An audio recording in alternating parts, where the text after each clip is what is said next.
तो पहले पार्ट में आपने देखा और समझा कि कैसे बैंक्स हमें बेवकूफ़ बना रही है, कैसे सरकारें इस व्यवस्था के खिलाफ जाने की जगह पर इसी व्यवस्था को सपोर्ट करने में लगी हुई है।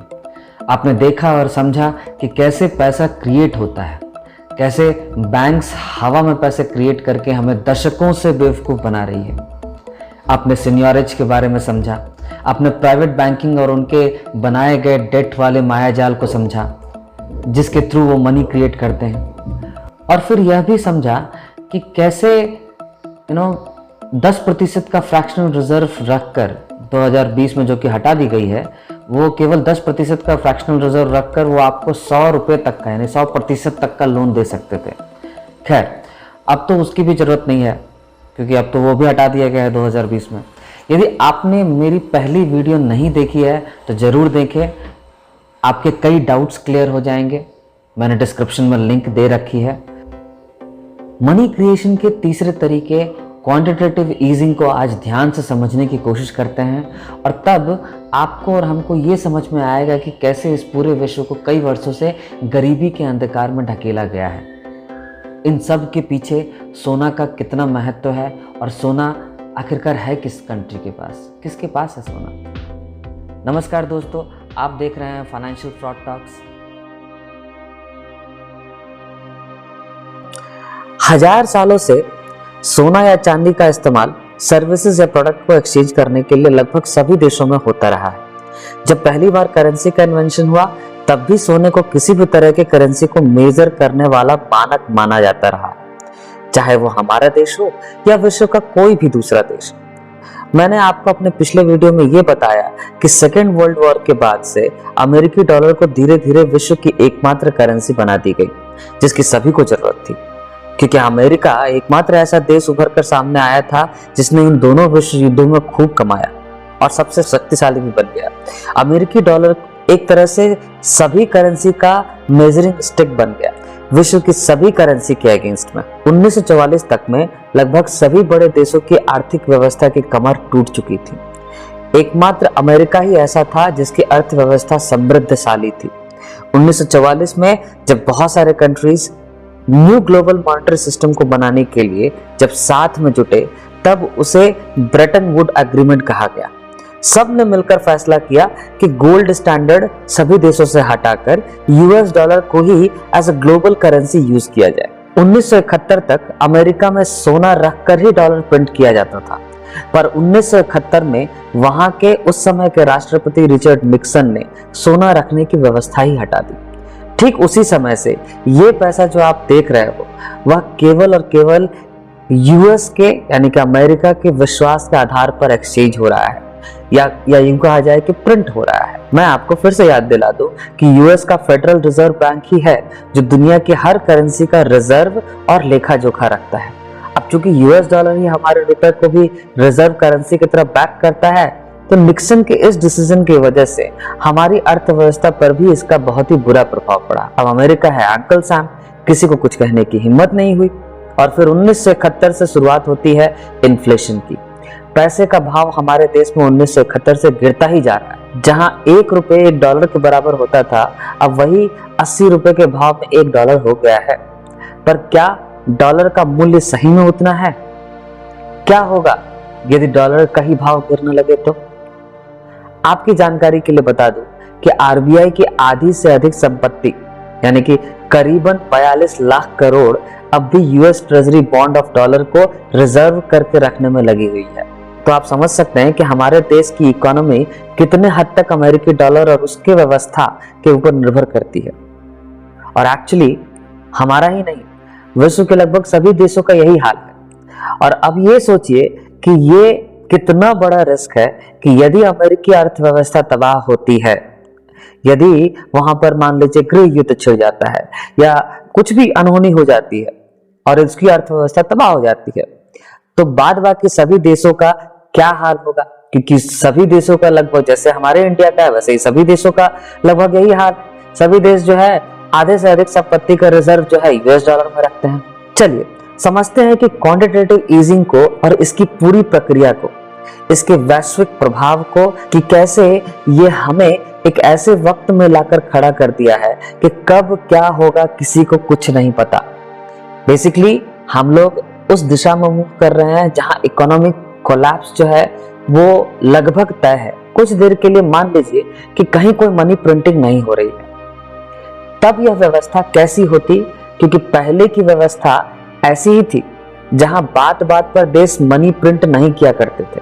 मान लीजिए गवर्नमेंट ने बॉन्ड्स निकाला अपने एक्सपेंसेस को, अपने डेफिसिट को कवर करने के लिए, से एट द रेट 10%। सरकार ने 1 लाख करोड़ का लोन उठाया सेंट्रल बैंक से। सेंट्रल बैंक क्या करेगा?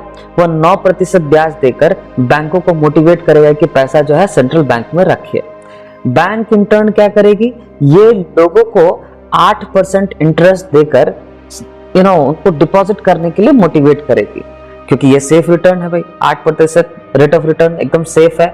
इसलिए लोग भी क्या करेंगे? ज्यादा से ज्यादा पैसा, रिस्क फ्री रिटर्न है बोलकर अपने इन्वेस्टमेंट पोर्टफोलियो का ज्यादा पैसा डिपॉजिट्स में सिक्योर करना स्टार्ट कर देंगे। इसी तरह से सरकार के हाथों में 1 लाख करोड़ पहुंचेगा और सरकार अपना डेफिसिट हो या उसके जो भी एक्स्ट्रा एक्सपेंसेस हैं उनको वो पूरा करने में लग जाएगी। अब आप बताइए कि सरकार को पैसा आया कहां से? यदि इसी व्यवस्था को देखा जाए तो सरकार के पास पैसा आया कहां से? ये पैसा वही पैसा है जो हमने बैंक में डिपॉजिट किया और बैंक ने इंटर्न आरबीआई में डिपॉजिट किया और सरकार ने आरबीआई को बॉन्ड्स बेचकर वही पैसा वहां से निकाल लिया। खैर, बात करते हैं कि जैसे हम लोगों का एक अपना रेगुलर इनकम होता है, मंथली इनकम होता है, तो फिर सरकार का रेगुलर इनकम, मंथली इनकम कहां से आता है? तो सरकार को मंथली जो उनका जो इनकम है उसका स्रोत क्या है? तो उनका स्रोत है टैक्स, डायरेक्ट टैक्स और इनडायरेक्ट टैक्स। सरकार इसी के भरोसे लोन उठाती है और फिर उसे पूरा करती है। जैसे हमारा मंथली इनकम होता है, हम अपने मंथली इनकम से अपने ब्याज, इंटरेस्ट वगैरह पे करते हैं, प्रिंसिपल पे करते हैं, ईएमआई पे करते हैं हर महीने। उसी तरह सरकार भी क्या करती है? जो लोन उसने आरबीआई से या सेंट्रल बैंक से उठाया है, हमारे ही टैक्सेस के जरिए वो उस लोन को भी पूरा करती है। तो यूं कहा जाए कि सरकारी लोन सरकार का नहीं बल्कि पब्लिक का ऑब्लिगेशन बन जाता है।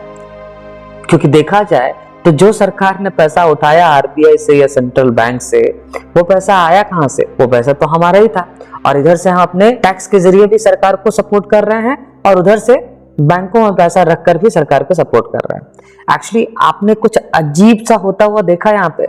सरकार हमारे इनकम को ही बेस बनाकर लोन उठाती है, पर लोन कहां से आता है उनके पास? हमारे ही रखे हुए पैसे बैंकों में उसके पास लोन के तौर पर पहुंचता है। इस पूरे प्रक्रिया में आप देखोगे घाटा केवल और केवल पब्लिक का है, क्योंकि बीच वाले बैंक्स तो अपना फायदा निकाल कर ले जाते हैं, उनका फायदा वो लोग अपना कमा लेते हैं इंटरेस्ट रेट का डिफरेंस के ऊपर, है कि नहीं है? ये प्रोसेस सालों साल दर साल चलते रहता है। अब बताइए, तो पैसे का जो असल वैल्यू है वो किसके पास रहता है? पैसों का जो असल वैल्यू है वो हमेशा से बैंकों के पास ही रहेगा। हम लोग गरीब और गरीब होते ही चले जाएंगे, क्योंकि हम बैंक में पैसा रख भी रहे हैं और इनकम टैक्स और डायरेक्ट टैक्स और इनडायरेक्ट टैक्स के थ्रू जो है सरकार को भी पैसा दे रहे हैं। इस पूरे प्रोसेस में, इस पूरे प्रक्रिया में बैंक अपना मुनाफा कमा लेती है, लेकिन पब्लिक का जो पैसा है वो पैसा और गरीब होता चला जाता है। कहने का मेरा मतलब है कि उसका जो परचेजिंग पावर है वो और घटते चला जाता है। अब दूसरी प्रक्रिया को देखिए, जहां सरकार लोन उठाने के क्रम में क्वांटिटेटिव ईजिंग का सहारा लेती है। क्वांटिटेटिव ईजिंग क्यों होता है भाई? मनी प्रिंटिंग का ये तीसरा तरीका तब प्रोसेस में आता है जब मार्केट में लिक्विडिटी बढ़ाने के लिए सेंट्रल बैंक अपने डिपॉजिट्स पर बैंकों को कम इंटरेस्ट देना स्टार्ट करती है। बैंक भी इंटर्न डिपॉजिट्स का रेट ऑफ रिटर्न लोअर करते चली जाती है। तब पब्लिक अपना पैसों को निवेश उन जगहों पर स्टार्ट करती है जहां उनको ज्यादा रिटर्न दिखता है, जैसे कि स्टॉक मार्केट हो गया या बिजनेसेस हो गए। बिजनेस में या स्टॉक्स में या करेंसी मार्केट में, इन जगहों पे वो लोग, लेकिन कभी कभी सिचुएशन खराब होने की वजह से स्पेंडिंग इकोनॉमी मूव नहीं करती और इंटरेस्ट रेट कितना भी कम हो जाए, लोग अपना पैसा मार्केट में लगाने की जगह फिर भी बैंकों में ही रखना स्टार्ट कर देते हैं और स्टॉक्स या बाजार में इन्वेस्ट नहीं करते हैं, जिसके वजह से स्टॉक मार्केट जो है धीरे धीरे नीचे जाने लगता है। ऐसी स्थिति को इकोनॉमिस्ट्स लिक्विडिटी ट्रैप कहते हैं, जैसा कि 2008 में हुआ था लेमन ब्रदर्स के कोलैप्स के समय में। लोगों का ट्रस्ट टूटने लगता है और जीडीपी ग्रो करना बंद कर देती है। इसी लिक्विडिटी ट्रैप से बाहर निकलने के लिए सरकार और आरबीआई या सेंट्रल बैंक कह लीजिए सभी देशों की क्वांटिटेटिव ईजिंग का सहारा लेती है, जैसा कि यूएस ने उसमें लिया था। The prowess of the U.S. printing press. I mean, the United States maintains reserve currency status. That's fake money, though. That's not real money. That's fake money. That's $200 trillion of fake money. Oh, you're really? I know, but it's all based on faith. How long is this sustainable, though? Wow. To go at that pace? The argument then becomes about the taxpayer who's pissed off and saying, "Let me get this straight. You can constantly bail yourself out and you can constantly go print money with this quantitative easing. Why the hell do I have to pay taxes? Why do I pay taxes?" These are the seeds of social unrest in this country. You can only drive so big of a wedge between the haves and the have-nots, especially when you're gutting out the middle class in the process. The Federal Reserve monetizing the US debt is what enables all of this. अब इसकी पूरी प्रक्रिया कुछ समझते हैं। RBI buys securities और financial assets at higher interest rate from banks. Banks क्या करती है, अपने बॉन्ड्स को बेचती है आरबीआई को हायर रेट ऑफ रिटर्न के ऊपर। अभी बैंकों का सिक्योरिटीज खरीदा जा रहा है सेंट्रल बैंक के द्वारा किसी भी इंटरेस्ट रेट के दाम पर। कॉर्पोरेट बॉन्ड्स, स्टॉक्स खरीदा जाता है और इसे खरीदने के क्रम में अरबों डॉलर का आरबीआई डिजिटल एंट्री करती है अपने बुक्स ऑफ अकाउंट्स में, ताकि ये पैसा लिक्विडिटी बढ़ाए और इकोनॉमी फिर से चालू हो जाए। जब बैंकों के पास बहुत सारा पैसा अचानक से आने लगता है तो हमारे और आपके लोन भी सस्ते हो जाते हैं। आपने देखा होगा 2021 में कैसे इंडिया में होम लोन जो है 5 से 6% पर आ गया था। सोचिए कैसे जब पूरी इकोनॉमी लॉकडाउन में काम करना बंद कर देती है और जब जीडीपी को डाउन होना चाहिए था, क्योंकि भाई लॉकडाउन है, पूरे कामकाज सब बंद है ना, कोई ग्रॉस प्रोडक्शन हो नहीं रहा है, पर हुआ उसका उलट, क्योंकि बैंकों के पास पैसा क्वांटिटेटिव ईजिंग के थ्रू अरबों डॉलर पहुंचता है और ये सब पैसा जाता किधर है, तो कॉर्पोरेट प्रोग्राम्स में, बिजनेस लोन्स में, होम लोन्स में, स्टॉक्स वगैरह में, सरकारी खर्चों में, एक्सेट्रा एक्सेट्रा। हमारी सरकार बहुत चालू है इन सब मामलों में। आप इंडिया में quantitative easing done by RBI मारोगे गूगल में तो आपको कहीं कुछ नहीं मिलेगा। आप सर्च करके देख लो, आपको कहीं कुछ नहीं दिखेगा। आप ये क्वेश्चन पूछो, डज आरबीआई प्रिंट मनी, आपको कहीं कुछ नहीं मिलेगा। बहुत ही सफाई से इसका नाम बदलकर GSAP रख दिया गया है।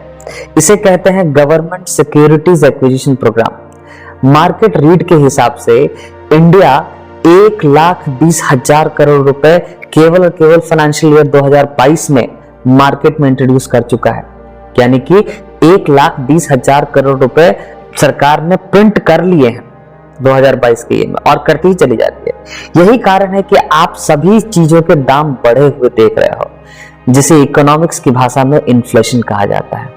इसको ऐसे समझते हैं, जैसे मान लीजिए किसी गांव में आखिरी 100 बोरी सीमेंट है, नया कुछ भी प्रोड्यूस नहीं हुआ है, 2 साल में नया कुछ भी सीमेंट प्रोड्यूस नहीं हो रहा है, प्रोडक्शन नहीं हो रहा है, मैन्युफैक्चरिंग नहीं हो रहा है, और एक बोरी का दाम जो है वो 100 रुपए है। अब गांव के कुछ लोगों के पास अचानक से बहुत पैसा आ गया। अब आप बताइए कि सीमेंट का दाम बढ़ेगा या घटेगा?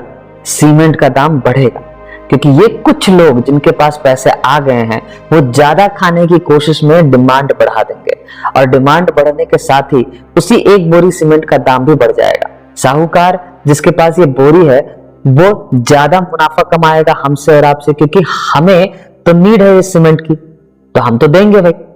ठीक इसी प्रकार जो अमीर और बहुत अमीर है वो इस मैसिव इन्फ्लेशन से सेफगार्ड हो जाते हैं, पर जो मिडिल और गरीब क्लास है, पुअर क्लास है, और गरीब होते चला जाता है, क्योंकि उनके हाथों में रखा पैसा, उनके बैंकों में रखा डिपॉजिट और गरीब होता चला जाता है।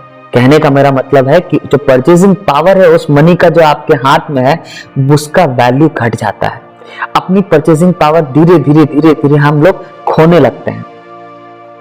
साथ ही करेंसी वैल्यू डॉलर के अगेंस्ट गिरने लगती है। स्टॉक मार्केट और हाउसिंग प्राइसेस और बढ़ते चले जाते हैं। फाइनेंशियल इनइक्वालिटी पैदा होती है, इनस्टेबिलिटी आती है मार्केट में। दोस्तों बातें तो और भी है, पर यह टॉपिक इतना गहरा है कि इसे एक वीडियो में खत्म करना is next to impossible for me. Frauds के कनेक्शंस, गवर्नमेंट बेल आउट और टैक्सेशन, कैसे पब्लिक मनी की चोरी होती है, इन सभी चीजों के बारे में हम लोग बात करेंगे अपने अगले वीडियो में। दोस्तों, do not forget to do your part by sharing this video with everyone you know who you feel may be concerned about our freedoms and a sound future for their children and grandchildren. Hopefully, by now you realize the importance of being prepared for the financial crisis. Check out my other videos. तब तक के लिए नमस्कार, जय हिंद, जय भारत।